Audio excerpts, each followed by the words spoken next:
It's one of 4 projects in this festival, which we're excited to be here representing. It is a Luna the Witch spin-off series, which was here last year, and our lead actress who won Best Actress for Luna the Witch won here last year, so that's a spin-off. What more can I say for you to applaud to? I'm from Rhode Island. We're from Rhode Island. It's a story about the first female delivery witch in an all-male delivery company, and she wants to enact change in the workplace for how witches are treated. And the first season is available. We have a contract with Tubi, and we've been doing a lot of projects with Tubi, but this is the first one that we did a short, kind of 6-minute episodes. So we went to the YouTube model, hoping that people would get the free content for the first season, and then it would gravitate them to Luna the Witch, which is on Tubi and Amazon, as well as our other spin-off show, Francine the Fixer Witch, which is in the next block. So that's what we're doing, and everyone's been liking it, and we're excited to be here, yay! In the middle of the 3 of us? Yeah. Who are you? Hi, I'm Tanlin Morgan. I'm Kim Suki. And I'm Adam Gonzalez, and we're 5 GMs in a trench coat. Yeah. We're the very first trailer you guys saw. And we are a tabletop actual play podcast where we play a bunch of different tabletop games and rotate between the 5 of us as game masters. So far we played Cyberpunk Red, Fate Core, and D&D, and we've had a couple of extra games for like mini-series stuff. You guys got to see a minute of what we have there. That was from 3 different seasons and a mini-season? Something like that. But yeah, it's a lot of fun. Part of the great part is that we get to swap between us for like storytelling purposes. So it really kind of boils down to interpersonal like development for the story, and I like that a lot. We all get to play through different things in a lot of different ways. And we are now a fully BIPOC cast and female-led. So, woo! Thank you. This feels like karaoke. Should we sing? No. Hi, I'm Rachel Crow. I'm Brad Vitamin. And we're the makers of Marjorie Buffet, the Cruise Detective. Thank you! How did we make it? Slowly. So slowly. If you Google Marjorie Buffet, the Cruise Detective, the first result is someone on Reddit saying, "Whatever happened to Marjorie Buffet, the Cruise Detective?" And what happened is it just takes a long time. Yeah. And then what happens, we're doing our best. Yeah. So we've had a lot of posts online that are like, are they okay? We're great. We're awesome. How did we come up with the idea? I said, what if there was a detective on cruise ships? And you said, no. I said, I don't like cruise ships. And then I was like, but what if she was a woman? That's all it took? That's all it took. What if it was a female detective crashing through the world with the same braggadociousness and alcoholism of a male noir detective? Wouldn't that be fun? And what was the other questions? That's a lot of it. She's a cruise detective, that's self-explanatory. And yeah, we write murder mysteries. Season 3 is on the way, and we're just having a jolly old time. So much fun. And we came all the way from around the corner. So thank you. Hey, I'm Jonathan Pezza. I'm the creator of Curious Matter Anthology. It's an audio drama. It's fully binaural. We make audio movies, basically. We started in 2020, just looking at the idea that there were all these stories that sort of had been forgotten from like the pulp age of fiction, and they happened to be in the public domain. So we thought, hey, let's adapt that and make it sound like a real movie, and it's sort of grown from there. So this last season, we got super lucky. We signed with SAG, and we sort of became the cool kid in the LA sort of theater community, and a lot of people sort of jumped on board, and it's just been sort of a dream. Hi, I'm Ella Gale. We sent in our trailer too late, but I'm with Candy Claus Private Eye. Shout if you've listened. Give me a hello. It's an audio drama comedy mystery about Santa's bastard daughter solving hard-boiled Christmas crimes on the North Pole. It was incredibly, how did I make it? With a hard deadline of Christmas. It really puts the fire under you. You can't be releasing a show in April about Christmas. And yeah, we just, I I spent a long time doing stand-up, and I basically roped in everybody I've ever met to come do voices, and found a really great sound designer, and put it together. And how do I market it? I don't. I post on Reddit once in a while, and I just keep trying to make good content. I'm open to suggestions.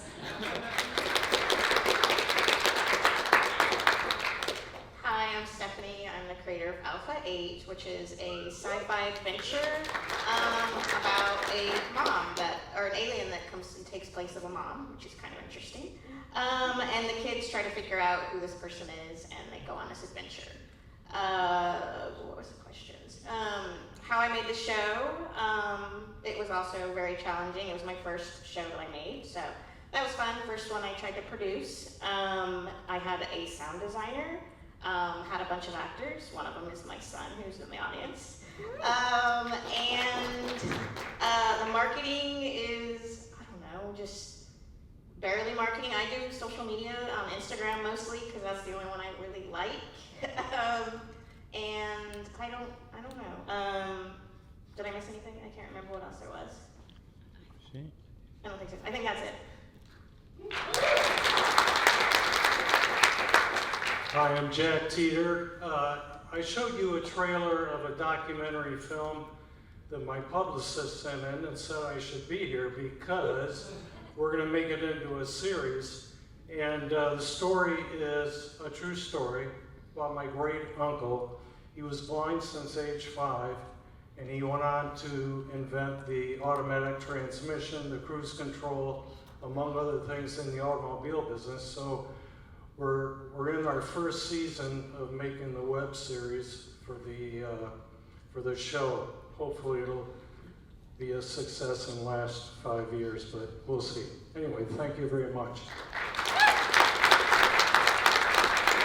Yes. How did you come up with like the premise to just be exiled to Mars? Like, what was it like developing that story? Like high ideals sort of falling into a state of corruption, and it uses Mars as this sort of example of how when you sort of forget what your goal is, things can deteriorate really fast, but that when something's really worth protecting, you sort of have to drop all of the pretense and do what you have to do to get it back, which is seems a little bit apropos for the moment. But I just loved the story and started developing it, and just got lucky with the amazing people that all wanted to sign on this season, and did it from there. Okay, great. Okay, now 10 minutes break.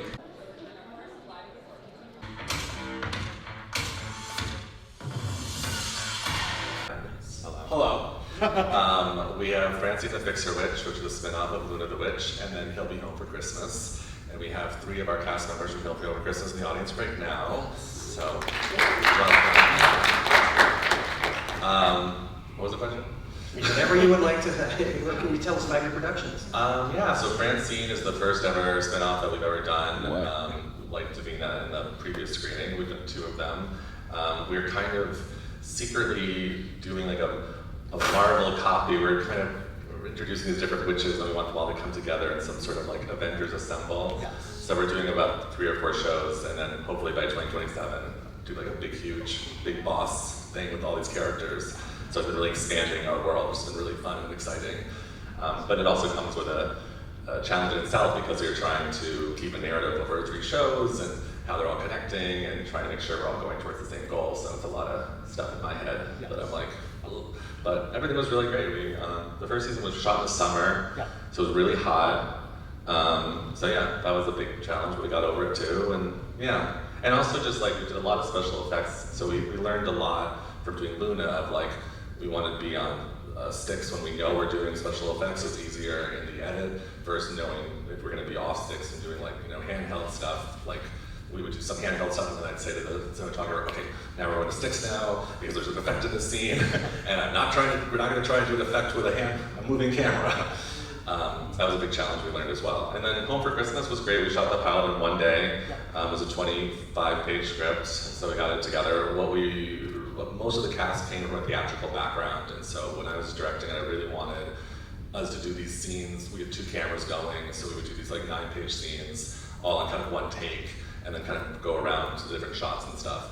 Like the dinner scene was like this really long thing, so we really kind of worked, the actors were really great at that, and kind of bringing that theatrical way of doing 9 minutes or 10-minute takes, which was a challenge, but we got it through it, and yeah. Great. I've talked too much now. So. Yeah, that's fantastic. Okay, we'll pass it down. So hi, I'm Joe from Germany, and I'm still a little bit jet lagged, and now I need to answer questions in English. So that's a little bit intimidating, but I'm very happy to be here. I'm the writer and creator of Filmmakers, which was the first show I was creator, and now I'm here in LA, so that's cool. If you won some prizes in Germany, some awards, but it's different. So, yeah, what is Fix about? It's hard to explain to anybody who's not from Germany, I think. Even for Germans, it's a very niche topic. It's about so-called Studentenverbindung, schlagende Studentenverbindung. I think the closest thing in English would be fraternities, student fraternities, but in Germany they are very special, very traditional values, not to say right-wing, and I was interested in those, and so I wanted to tell a story and wanted to explore what's fascinating about them, why a young man, because it's only men of course, become part of those groups, and what they hope to find there, and of course what I think is problematic, to say the least, about them. And so we have a main character who has an immigration background. He's no German citizen, and he's seeking for, can you say, social advancement to become somebody in Germany, and so he changes his name and tries to get into one of those fraternities as a German, and then we'll look what he has to give up. So like his identity, his family, his values. So and yeah, I don't want to spoil, but it doesn't end well. Wonderful. Wonderful. Thank you. Hi, my name is Dina Navaroli, And hi, I'm Anne Ablegi.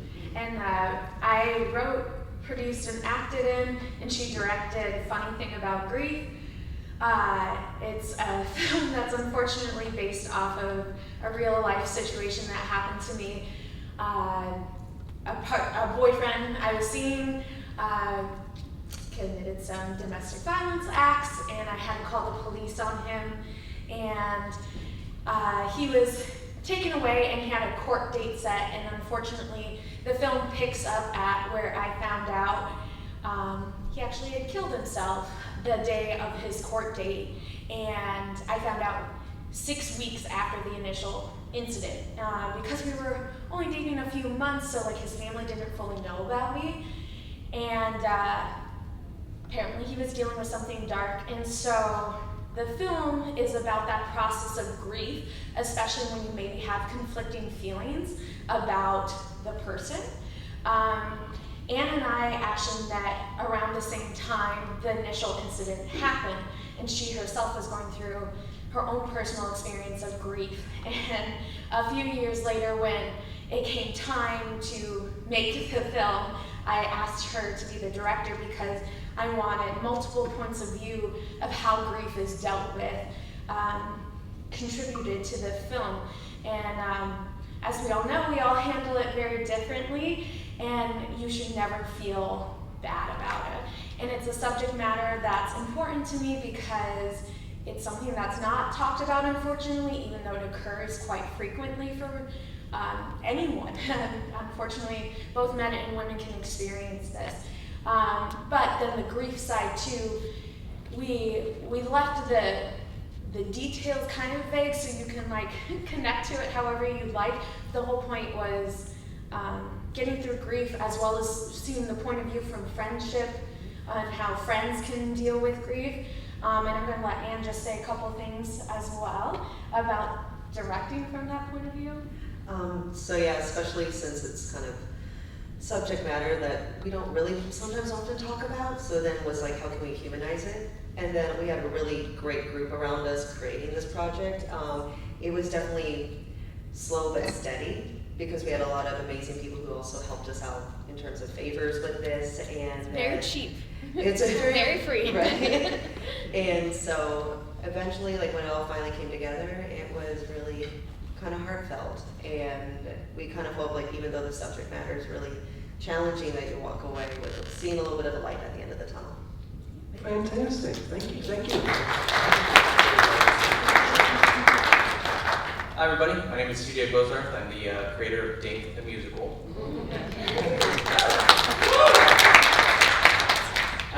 Yeah, That's awesome. we've spoken on Reddit, it's cool. Yeah, so I've always kind of just loved the medium of musicals, and I always thought it'd be kind of funny, like I could write something about the most random group of people I could possibly think of. So I had a bunch of ideas in the beginning that just never really connected. And then, you start seeing things in the media where the media, the news, your family, and now people in our government kind of villainize childless. And sometimes people can't have children, sometimes people can't afford them or don't want them. And I kind of wanted to give a voice to that. And so shout out to the childless cat ladies, we love you. Yeah, it was an interesting process. I would say the most difficult thing throughout it was probably finding talent, maybe, when it comes to like composers and stuff. Like I really wanted it to feel like a millennial experience. So every single song is a different genre that millennial would have heard growing up. So you gotta troll like all kinds of internet places to find the talent to write a metal song or an alternative rock song. And then, it's kind of hard to tell them, hey, this is about child-free people, and they're like, oh, I have kids, I don't want to participate. They're like, no, it's not against you. So yeah. How long is it? Like a full-length musical, or is it like a short form? So it is 12 episodes. We launched our first episode. Okay, sorry. Yeah, podcast. Yeah, audio drama. It's 12 episodes. We launched our first episode today. Every episode has about 2 songs and ranges from about 15 to 25 minutes each episode. Fantastic. Thank you very much. Hi everybody, my name is Rachel Music. I'm the creator and director of Divorce Ranch. That's how we, thank you. When I wrote Divorce Ranch, I had no idea that no-fault divorce would be imperiled, but that is the factual core of this fictional audio drama. It was the first time that I had tried to attack the medium, and so I wanted to take 2 really impactful genres, being the Western and the noir, and combine them in an offbeat way. And I thought, where's the coolest place to set a whodunit but at a divorce ranch, which, look into it, really fascinating time in history, momentous achievement for the women's rights movement. Hardest thing, gosh. Learning how to turn off the visual part of your brain and translate it into a sound part of your brain. Talking to a sound designer is a lot different than speaking to a cinematographer, but you're asking them to do the same exact thing. Beautiful. Thank you. A great voice. You've got a fantastic voice. You'll hear it later. Hello, I'm Millie Gardner. I'm a cast member of Walking Shadow, but I'm kind of here to represent Sally McLean, who is the creative director, producer, and writer. She's awesome. And this is under Shakespeare Republic, and I have notes. I've lost them. Incognito Enterprises. This is the 3rd volume, so Walking Shadows has 3 other iterations, and this one explores AI world in like a future dystopia, kind of like jail reality show. Yeah, just watch it, it's great. This has also been produced by Howard Fine Australia, so it was produced in Melbourne, Australia, which is affiliated with Howard Fine here as well. Yeah. Fantastic. Do you have any fun discoveries like that? I think we have one. Yeah. You say it. You say it. Oh, the door. Yeah.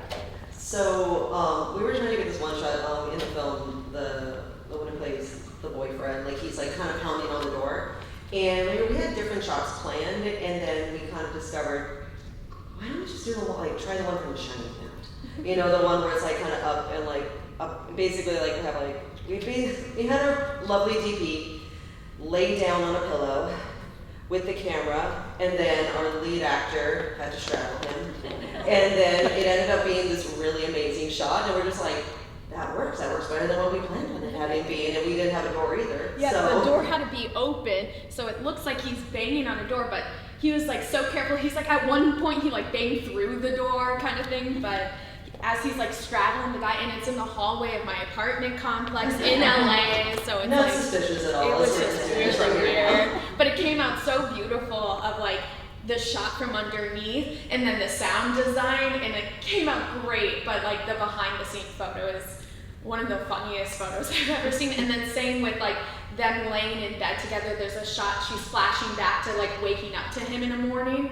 So the DP and the guy who plays my boyfriend got real close on set of like last minute, we were like, ooh yeah, what if like the camera was my eyes, and like the two of them snuggled in bed, like filming real close, and it was not planned in the original script, any of that, so it was pretty funny. So fun discoveries there. Sitting around typing, answering the phone, and turned out every single one of my male actors had a Chicago cop voice, just in their back pocket, ready to go, and it just turns into this rowdy bullpen. I just let him go. He just rolled for 2 minutes, and then, hey, you are gonna have a kind of hot dog you're gonna have. Hey, this fucking guy over here. So they all just got real close and bonded in these 2 minutes over these strange caricatures that they all whooped out of their buttholes. Awesome, thank you. It's the miracle of Christmas. He only, there were some nice parts, but he only showed it. Greg, this is Ronan. Hi, I'm Ronan. We are the showrunners of what one of those trailers was Hurt, which was a kind of semi-autobiographical series about my experience growing up as a young autistic man dealing with some mental health problems. And that season really came about because a lot of people were like, with the first 2 seasons, that was the 3rd season, they were like, well, why is he sad? And the answer is there isn't really a reason, like there doesn't have to be a reason, but maybe there can be some context, and that's kind of how that season came about. And it was a really crazy one because we did all sorts of different genres with different episodes. Every episode was a different genre. And we're really proud of the work we did on it. And if you want to learn any more, we have stickers and booklets and stuff, so find us. Like Craig said, I'm Ronan. I directed 3 of the episodes for Hurt Season 3. And what we did with that was, like Craig said, we wanted to do a whole lot of different genres and show that mental health and this story can take place in a multitude of different mediums, all through film, but different film stories and genres. We had a great time making this project, and you'll see our other project later on today in a different block, and we'd love to talk to you about that. Thank you. Next one. Hey everyone, I'm Maximilian Clark. I'm with the Good Story Guild, and I showrun Josie's Lonely Hearts Club. And as someone who loves just like weird shit, this is a strong block. Holy cow!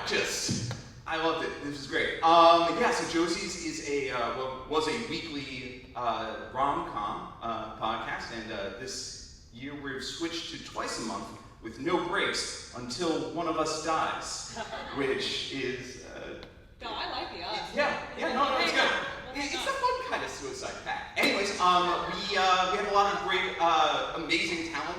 We're always looking for more because it is twice a month forever. So if you know any good improvisers, hit us up. We also have a live show on Saturday if you're in town, live recording of episode. And it's fun. And Good Story Guild makes my dreams come true every day. Aww. Thank you. So gross. Hey, I'm Rachel, or Josie if you're nasty. Oh, gross. Oh, you did it. It's like having a toddler and an older brother at the same time. I'm also up here repping Ley Lines. I directed Ley Lines on behalf of my co-founder, Carrie Williams, who created a really wonderful, as you can see, like a classic Amblin Entertainment style action adventure family family-friendly show with all incredible, what's the word? Score. Great music throughout it. That's us. That's, yeah. Hey, friend. Oh, you can get off your phone? Thank you. Okay, nice. Sorry. Hi, my name is Steve Mize. I'm representing Broken Arts Entertainment. Their show is an audio drama called Reanimate. This is their second year for Best Fictional Podcast at LA Fest. And I need to, the executive producer, because this happened last year and I just joined them in January, he texted me, that's why I'm on the phone. I have a legitimate reason. What is, to answer all the questions that have been in. Reanimate is part of the Future Anthology, which is something that Broken Arts does to expose emerging artists to new platforms and bring to life shows that are normally only potentially sent to stage and festivals or sitting in a computer somewhere. They produce 100 to 200 shows a year, and Reanimate is one of the best shows that they created, written by Ali Kanter, who has another show coming up that we're recording now, and will air as a podcast in June. Thank you. Very much. Thank you. My name is Jason Henderson. I'm from Washington, D.C. I'm glad to be here, and thank you, LA Webfest, for having me here today. My film is I'm a Martial Artist 2. I'm a Martial Artist 1 can be seen on Tubi, and it's also on Amazon Prime. And what you get a chance to see is kids coming of age. I've been working with kids in martial arts, teaching for the past 7 years. And the first time I walked into the dojo, I was nervous, I was scared, because every kid that was in that class was on the spectrum of autism. And it's been a learning process, it's been a growing process, and you get a chance to see kids come of age. They're developing their belts and their skills, some of them are, but then you see some of the challenges that they all have to go through. So this documentary, we wanted to have the voice of the kids. We wanted to showcase the tournaments that they've gone through, facing the fears that they've overcome and the challenges that they have in life. And it's been nothing but rewarding for me in my life. So it's not just a documentary, it's actually a movement. And thank you. Thank you. Hello, I'm Yolanda Brown. I created Los Aspirantes de Applicants. We come from Madrid. I'm with the musician, Jose. He's from Madrid, but he lives in Los Angeles, and he worked with the music. He made the soundtrack. And it is, my project is about a recruitment agency where all turns into disaster. That's why Hollywood is spelled in the wrong way. And every single person in the office is tempted into seeking a better job. Also, the employers will compete with the applicants for this purpose. And the thing is that it's a disaster. We have love triangles. We have also mental issues, health issues. Also dealing with a single child with a mother that needs to go to work. So we have also diversity, non-binary person, handyman. And also I created an alien immigration topic, but I wanted to create an alien, not like Alf, or more like Paul. Have you seen Paul yet? So I wanted to create a real alien coming and seeking for a job in the planet Earth. And the thing is that he's dressed in the 70s because he thinks we are living in a previous time. And the thing is that I wanted a real comedy mixed because I love The Office, I love Big Bang Theory, I love Friends.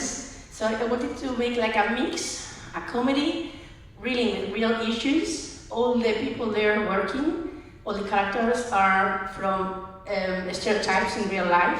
For example, the one person, one of the bouncers, he thinks he's Dwayne Johnson. He thinks he's The Rock. Also, yeah, and he's really small, fat, and he believes that he's stronger than he is. So it's also mental power and believing people.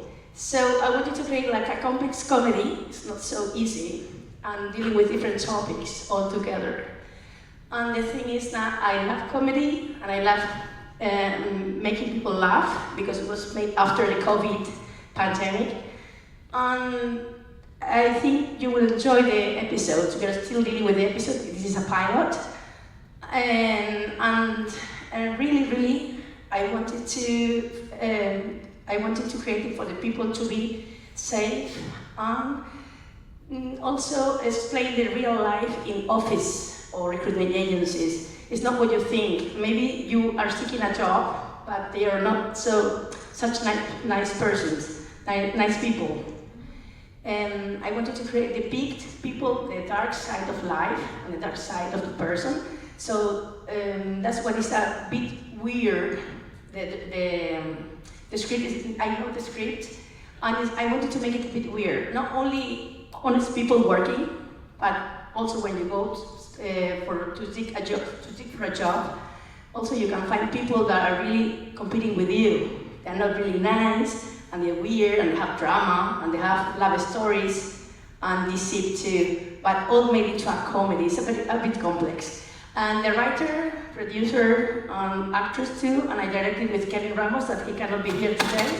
He's in Madrid working. And also, I only want to say thank you to the Webfest, because for me it's a big deal to come to be here today, because I had a delayed flight and all the messes I had to arrive here, but I'm very glad I can be with you here. I'm a bit nervous, but I'm really happy to be here with you today, and I think you will enjoy the whole season when if you can finally finish the whole lot. And this is Jose, the musician. He was here in Madrid in LA. Also, he's from Madrid, and he's the soundtrack composer and editor of the music too. Thank you. She said everything. All right. Thank you very much. Thank you. Next. Hi, I'm Herman Wang. I'm visiting here from Toronto. Okay, here's the thing. So people not from Toronto, I say I'm from Toronto, but people from Toronto, I say I'm from marketing. So, my show is Illuminations. It's a web series. The second season is what's here at the festival this year, and Illuminations is my way of taking a stick and poking gently at the hornet's nest that is conspiracy theories. Every episode is based on a different real-world conspiracy theory, and we just kind of make a silly little story about a pair of agents who work for the organization that secretly runs the world, and every episode they either have to stop some conspiracy from breaking down, or they have to try to prevent the public from finding out that for instance the Earth is actually flat, and chemtrails are a real thing and that sort of thing. So it's my way of just kind of doing silly stories, but also hopefully prompting people to think a little bit about conspiracy theories and why people believe in them, and the effect that they have on social discourse and other things like that. So thank you very much. I'd like to thank LA Webfest for including our series in the festival this year. Thank you. Next. I, like someone else, am actually a cast member from a project today, Hive. We could only afford to send one person from the Aussie Outback, and I was already here in LA. So it's by the team of Blazing Arrow Media, Dan Jones and Reese Sherlock. It's a self-funded, about 40-minute pilot of like 2 seasons they've written, and it's pretty cool. We shot it in a school in Melbourne last year, I think, maybe at the end of, I don't know, I think it was last year. And essentially we wake up in a sitcom, and so it kind of goes between the two styles, where in the ad breaks we're trying to figure out what the hell's going on, and it kind of goes to more like Severance-y, dramatic lighting and everything, and then when we're on the sitcom, we're like in the sitcom and there's like canned laughter and stuff. So it's quite a strange one, but it's really cool, and if you have lots of money you should give them more to make more of it. Yeah. All right. Good job. Hello, my name is Johnny Galvan III. I am the writer-director of The Orphans. I had about 24 meetings. I wrote it as a TV show, but not one of them picked it up. So my wife said, you should do it anyway. So I decided to take it in my own hands and do it. It's an all-female cast mainly. I just wanted to write about a group of strong women and that could, when they get together, they could defy anything.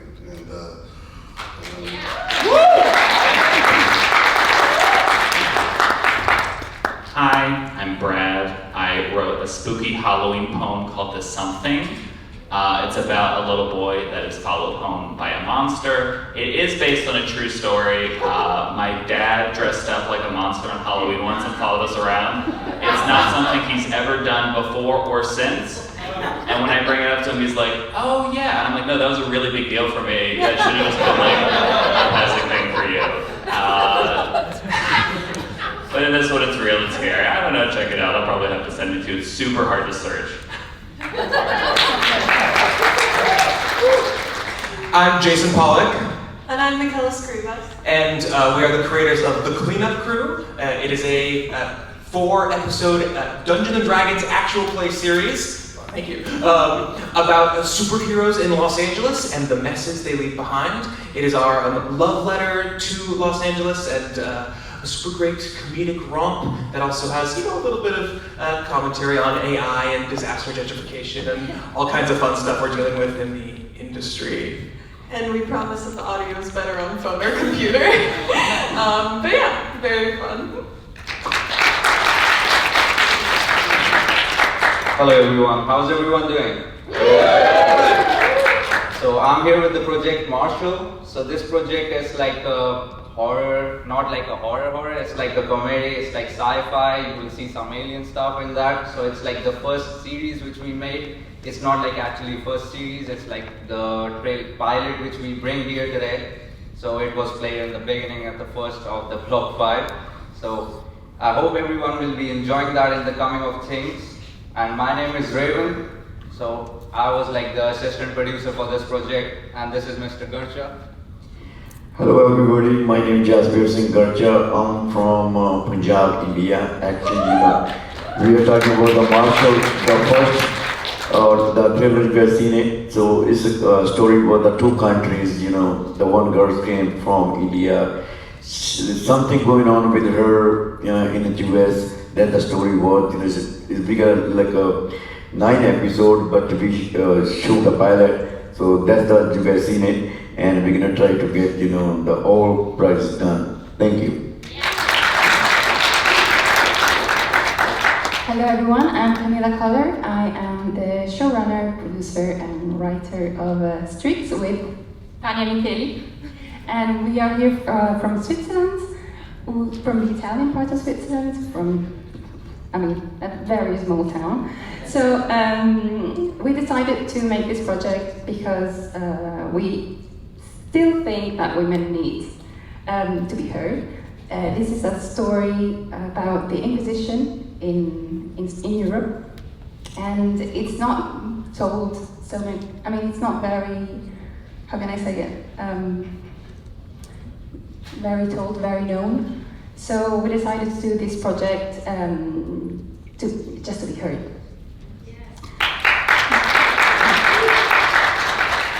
We also wanted to create it because we are from a very small town. And for us actors, it's not very easy to be seen.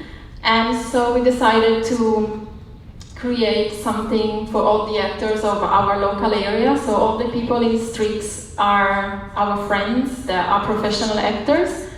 And we did it with pretty much zero budget. We came up with the idea, and then from there, we created everything. It was very hard, but we just did it. You can make between the idea of the LA entertainment industry and kind of making a commentary of that through superheroes. And so we thought it would be really fun to do that in the form of an actual play, because it's kind of like bringing together a satire of the entertainment industry with a lot of action-packed fun in D&D. I don't know. I love D&D, I don't love violence, and we wanted to find a way to do a story that was full of violence while also commenting on that and taking it seriously. So that's where the inspiration to do a show all about the fallout from records throughout the world. And so, you know, I travel a lot. And so that helped the funding bit, and then also, being with my wife helped a lot too. So, yeah, so that was the funding part. When I realized that from that, the industry are really getting their own stuff done. So it's really tough from somebody from the outside. But yeah, so I was blessed to have a lot of meetings on it, but I don't think I ever got comments while he's narrating. So yeah, that was a bit much, but which PJ, but I don't know if everybody's from LA, but I got him to do it. And daughter, and the history is about two young men, her and her wife. So this is the point of a problem, or not. It depends on the family embrace his friends and everybody. And this is the point that we want to tell the story. So this month. Yeah. We were upbringing the new talents, so like the underground talents, like we wanted to represent, like there are a lot of talented people in this world, so you have to find the right people and everything. But if you ask me about the numbers, I would say the producer over here, he knows much more about the numbers about that. How much? We got like a total episode is 9, so we shoot only one, the pilot. Each episode costs like $75,000. Okay. Yeah. And You win. still we got get rating or something, and we had somebody behind, and some. We'll take a break until the beginning of the hour for the next block. An eternal date when they don't know if they are friends, they are a couple or what, and it has a tragic ending. But I'm not gonna spoil that. Well, thank you. The Child of Hurt Season 3 and me working on that with Craig. We really wanted to create a show that we could do in a quick amount of time and just be a short episodic miniseries about Stone and Timothy before their lives and what we saw with Hurt all 3 seasons. What else do we want? What do we want to talk about? It was really more of a comedy than Hurt was. We wanted to do something a little bit lighter, and that doesn't mean that there weren't themes that we were exploring with it. Like it's a lot about vulnerability and just kind of putting yourself out there and how that can go a little bit wrong sometimes and how sometimes it can go right. But it was a lot of fun to work on, and it taught us a lot. So, yeah. And before we pass the mic down, we just want to go ahead and say that in the next couple of weeks, we're going to be filming season 2 of Turtle-tastic very soon. Shorter than this season, mainly because I'm ending school, but yeah. Quick thing about the town No Name, Kira has a phenomenal 4 words to describe it. It is our surrealist Western dramedy musical that Sam brought to me one day, and he said, "Okay, so I have a crazy idea," and I said, "Okay," and he said, A mental depression and downward spiral until you finally acknowledge yourself, and then you're able to move. So with the show, you find a lot of it's this ensemble cast of characters where all of them are facing their own special sense of guilt, and we kind of get to see which of these characters are going to make it out of this town and which are not and are probably going to die there. No. And yeah, spoilers, not many people make it out. She expresses herself through paintings, and it's a really nice story. I hope you guys get a chance to watch it. She goes for a whole bunch of stuff, dealing with racism. So again, she expresses herself through paintings, and there's a surprise ending. Hope you guys, like I said, watch it, and I hope you like it.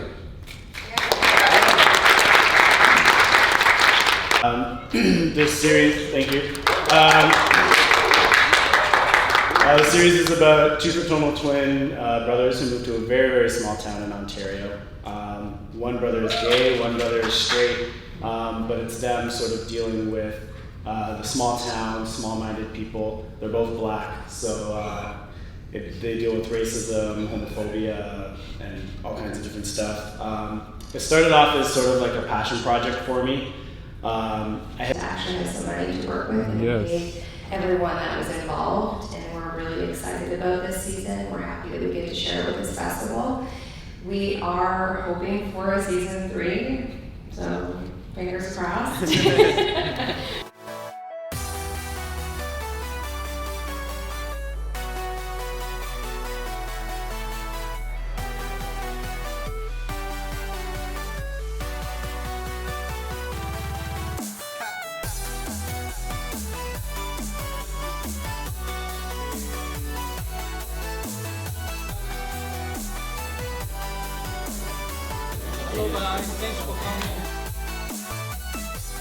Well, you know, it's a real privilege and honor to be here. I have to tell you, The Town with No Name is just one of the incredible pieces of amazing podcasts and talent that's here attending the LA Webfest. I have to say, I'm representing, as I said, The Town with No Name, and Sam Sumner is the creator, the writer, and one of the producers, and he's absolutely amazing. And then Kira Swanson, who is my daughter, so I'm giving a huge preps to that, is one of the actors and producers. There is just amazing talent here, and you should all come down. If you don't come down this year, be here next year, because the array of talent and their podcasts are just terrific. So come on down. If you have some time, come on down and see what they're presenting tonight. Thank you. I'm Rachel Crow. I'm Brad Vitamin. We are the co-everythings of Marjorie Bethea, the cruise detective. It is a narrative fiction podcast that's, narrative fiction is the same thing, but comedy, mystery, different things, and it's both of those as well. Our heroine, is a cruise detective, which is a profession, and she solves murders at sea. People get killed on cruise ships all the time, we decided. Left and right. Left and right. Does the cruise industry like that we're presenting it as such? I don't care. I don't care either. I haven't checked. We should check. But you know why you should come to the LA Webfest, Rachel? The LA Webfest lets you wear whatever you want. You can wear whatever you want. You can wear the same thing as your friend, and it's fine. You can match like your twins with a magic show in Las Vegas. We didn't get in trouble, or we haven't gotten in trouble yet. And I do think it'd be very funny to be wearing this outfit if we lose. If we get kicked out. If we get kicked out. We walked here, and so people were giving us looks. And every time we would walk by like 2 pugs, I suddenly understood what it was like to be 2 little dogs who look exactly the same. It's awesome is what it's like. Back to you.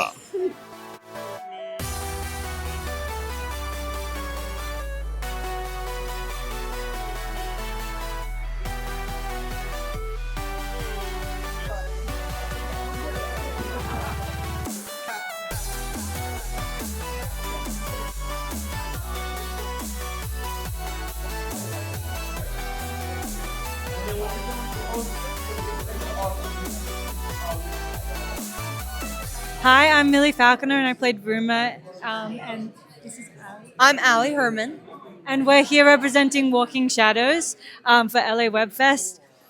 Basically, we got in, and we're really excited to be here. I'm representing Sally, who is the creative director, producer, and showrunner for it. This is the 3rd iteration, and we're really excited to wrap up and be here. Thank you. And we're fostering storytelling and artistry throughout everybody and having a good time.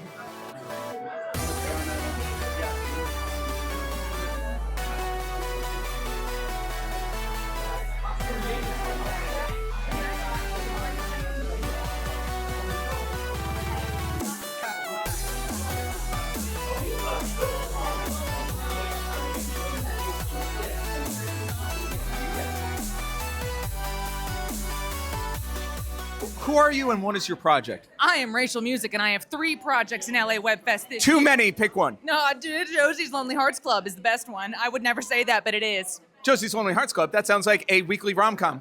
It is. It's semi-scripted, too. And it's a podcast? Yeah, wherever podcasts are cast. Wow, that's fantastic. It seems like a good thing for a live show. Well, you know, we're doing a live show tomorrow, so you are weirdly prescient. Have you been tapping my phones? No, I just have that gift, the sixth sense, as it were. No. But how much is it? It's free if you went to LA Webfest. Bring not a badge, but bring your little wristy thingy, and you'll get info free. Yeah. And anything you want to say to the little children battling childhood leukemia? Hang in there and watch The Wire before you can't. Terrible. Terrible.